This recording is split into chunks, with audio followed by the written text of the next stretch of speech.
Darth Plagueis is never featured on screen in The Phantom Menace, his presence looms over it. It was because of Plagueis that many of the major events took place to begin with, and in this video, we will explain what Plagueis was doing over the course of The Phantom Menace, and what ultimately culminated in his death.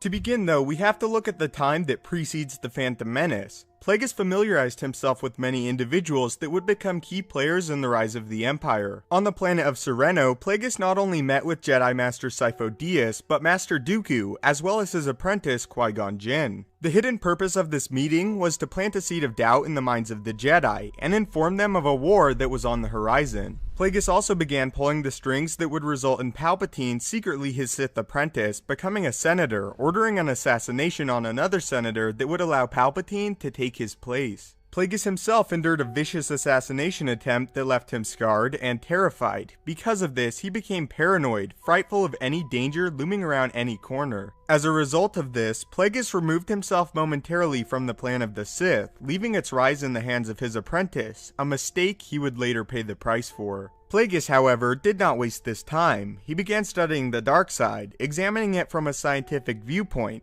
finding huge fascination in particular with the midichlorians, seeing them as a possible way to achieve immortality. To say that the Force works in mysterious ways is to admit one's ignorance, for any mystery can be solved through the application of knowledge and unrelenting effort. As we had our way with the Senate, and as we will soon have our way with the Republic and the Jedi, we will have our way with the Force. At first, Sidious found himself displeased with his master, as he saw he had lost sight of their ultimate goals in the moments leading up to their triumph. He was, however, silenced when he saw the results of Plagueis' studies. Sidious witnessed with his own eyes Plagueis kill the Sith Venomous, then through the power of the dark side bring him back. Plagueis proved this was no fluke by repeatedly bringing him back, forcing darkness and life within the Sith. However, each death and rebirth took a toll, and eventually the very body of Venomous gave out, and Plagueis silenced him for a final time. Plagueis and Sidious then began prolonged meditation, forcing the darkness throughout the galaxy. This would be the event that would cloud the vision of the Jedi. In fact, the Sith were even able to tip the balance of the Force, causing an obscure amount of the dark side to loom strong.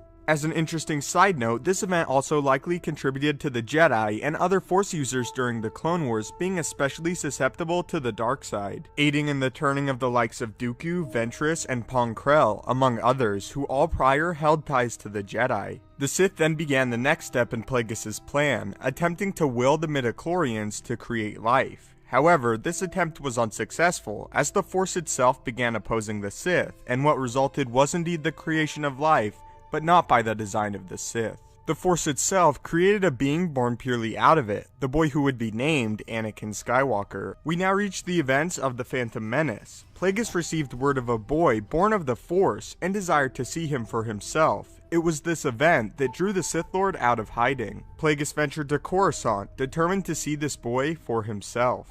Dooku's news of a human boy born at the center of a vergence of the Force had come as a shock. Qui-Gon saw the boy as the Jedi's prophesied chosen one. Plagueis had to see this Anakin Skywalker for himself, had to sense him for himself. He had to know if the Force had struck back again, 9 years earlier, by conceiving a human being to restore balance to the galaxy. Are we undone? Have you undone us? Upon seeing Qui-Gon and the boy stop short of the boarding ramp to Queen Amidala's royal ship, Plagueis stretched out with the Force and fell victim to an assault of perplexing images. Ferocious battles in deep space, the clashing of lightsabers, partitions of radiant light, a black-helmeted cyborg rising from a table, trying desperately to make some sense of the images granted by the Force. He stood motionless. He fought to repress the truth. The boy would change the course of history. The boy's actions already echo across the stars. Plagueis became enraged, and again fearful, as he believed he was ultimately responsible for what could be the demise of the Sith.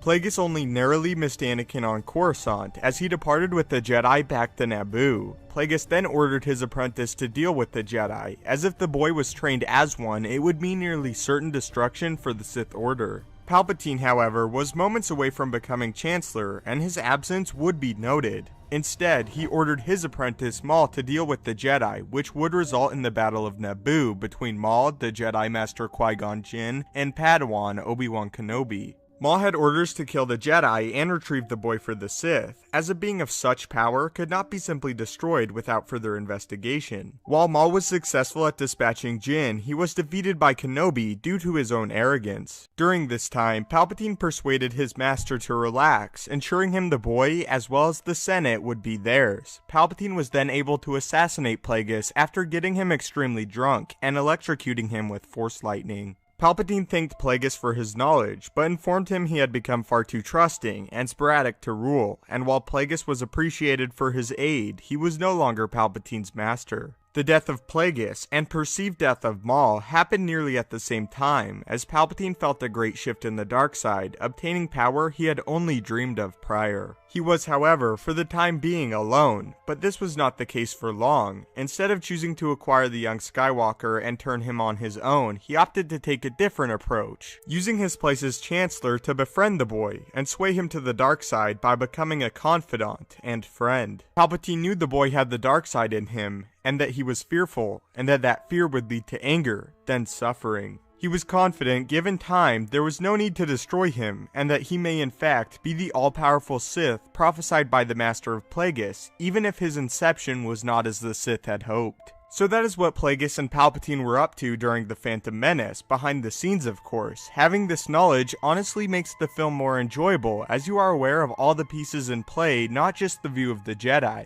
So tell me what you think. Do you like what was happening regarding the Sith during the events of the Phantom Menace, and would you have liked to see it play out on screen? Anyway, thank you so much for watching. If you haven't yet, maybe consider subscribing to ensure you stay up to date with everything Star Wars related. If you enjoyed, please leave a like, as it helps the video out a great deal and I really appreciate it. If you have any lore topics or questions you want answered, do not hesitate to tweet them at me at thestupendousswave on Twitter, or leave a comment and I will try my best to answer or make a full video dedicated to your topic. Thanks again for watching, may the Force be with you, and have a great day.